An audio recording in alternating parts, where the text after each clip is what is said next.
Hey everyone, this is Andrew. You know me as Sniggle Fluffy on the Experience Project. So looking at my 67 Cougar, the year 67 it was made, and I was thinking about what happened around 5 years of when that car was made. Well, for one, I was born June 1st, 1966. A particular vehicle rolled off the assembly line on January 30th, 1967, so the car itself is about 6 months younger than I am. But right around the same time, within 5 years of that in the political scene, people talk that it's different now or that the Obama administration's changed. I was looking at some of the old commercials, particularly from the 68 NIxon-Humphry campaign. I also have one in from the 64 Goldwater-Johnson campaign, that how things really didn't change and how things were really different. So enjoy the videos, and I look forward to your comments. Thanks, and have a blessed day. This is an example of condescending hysteria by the Johnson administration in 1964. Note that they say right at the end of the commercial that if Goldwater were to be elected, that there might be above-ground nuclear testing, not that there will be. And also I might add that the test ban treaty that's being referred to in the commercial did not stop underground nuclear testing that was continued until about 1991. Do you know what people used to do? They used to explode atomic bombs in the air. Now, children should have lots of vitamin A and calcium, but they shouldn't have any strontium-90 or cesium-137. These things come from atomic bombs, and they're radioactive. They can make you die. Do you know what people finally did? They got together and signed a nuclear test ban treaty, and then the radioactive poison started to go away. But now, there's a man who wants to be President of the United States, and he doesn't like this treaty. He fought against it. He even voted against it. He wants to go on testing more bombs. His name is Barry Goldwater, and if he's elected, they might start testing all over again. Stop the hysteria.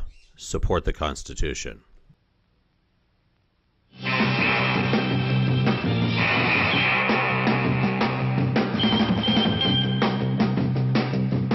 American youth today has its fringes, but that's part of the greatness of our country. I have great faith in American youth. The youth of today can change the world. And if they understand that, I think that we're going to go forward to a great age, not just for Americans, but for peace and progress for all the people in the world.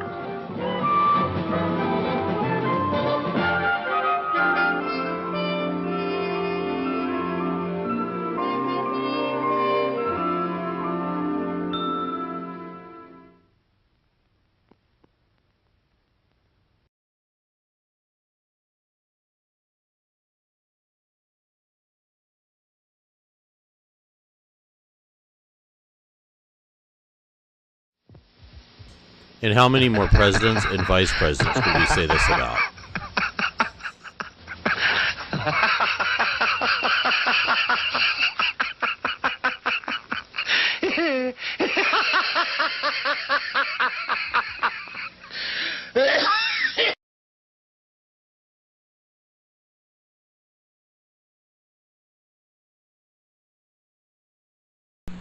Mr. Nixon's silence on the issue of Vietnam has become an issue in itself. He talks of an honorable peace, but says nothing about how he would attain it. So much military, economic, and diplomatic power been used so ineffectively as in Vietnam. If after all of this time and all of this sacrifice and all of this support, there is still no end in sight, then I say the time has come for the American people to turn to new leadership, not tied to the policies and mistakes of the past. I pledge to you, we shall have an honorable end to the war in Vietnam. And we know what happened at the end of the Vietnam War. It ended, but not with honor. Did Nixon really fulfill his promise? Would Humphrey have done any better? You decide.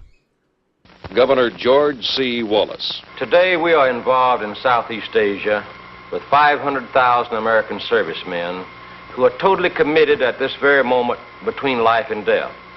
I sincerely hope and pray that the political and diplomatic negotiations in Paris are successful and that an honorable peace can be achieved through negotiations and the American servicemen brought home. At this time, there's some doubt about the success of our political and diplomatic negotiations in Paris. And if they fail, and as your president, I shall call upon the Joint Chiefs of Staff to bring a military conclusion to the war with conventional weapons and bring the American servicemen home and turn the security of South Vietnam over strictly to the South Vietnamese armed forces. Wallace has the courage to stand up for America. Give him your support.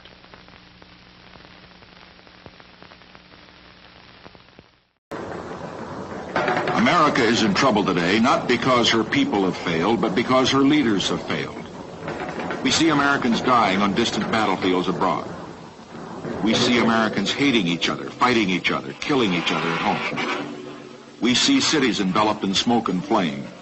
We hear sirens in the night.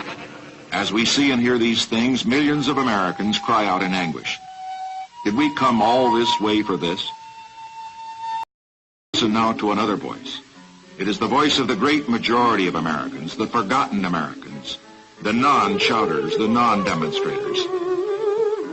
They are not racists or sick. They are not guilty of the crime that plagues the land. They are black and they are white, native-born and foreign-born, young and old. They work in America's factories. They serve in government. They run America's businesses.